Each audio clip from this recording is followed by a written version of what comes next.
While St Chad's has its roots firmly in the early medieval period, what we see today is the result of many restorations throughout the 19th and the 20th centuries. The picturesque church of St James stands on high ground overlooking the medieval manor of Galsworth Hall. We know that in 1299 AD a timber church with wattle and daub stood on this site. However, in the 15th century a stone church was built. The reason why the vicar was so disturbed by the statue was because of her bulging udders. It was time to have this removed from the church once and for all.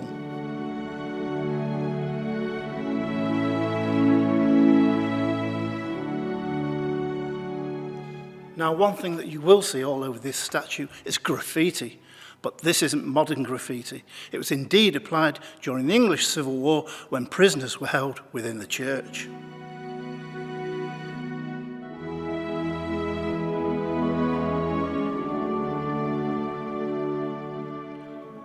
During his life, he served under 4 monarchs, from Henry VIII right through to Elizabeth I. Sir George certainly made his mark on the history of 16th century England.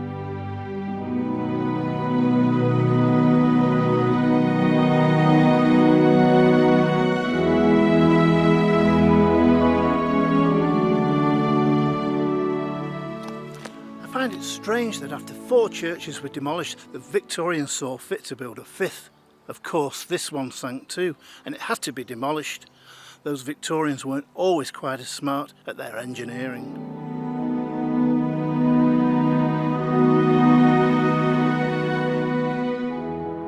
Above our heads in the belfry remain 3 ancient bells, the first one stating to the Queen and the realm and dated to 1598.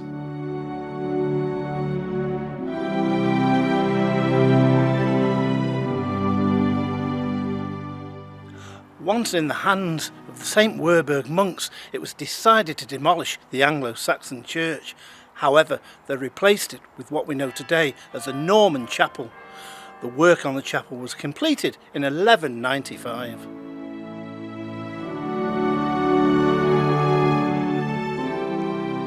Whilst the church that stands here today was built in 1872, it stands on the grounds of an earlier structure built in the 12th century as a chapel, a daughter chapel to the nearby Norton Priory. We're here in the churchyard where we find this 16th century stone font, a font that has seen many baptisms, including that of Lewis Carroll himself.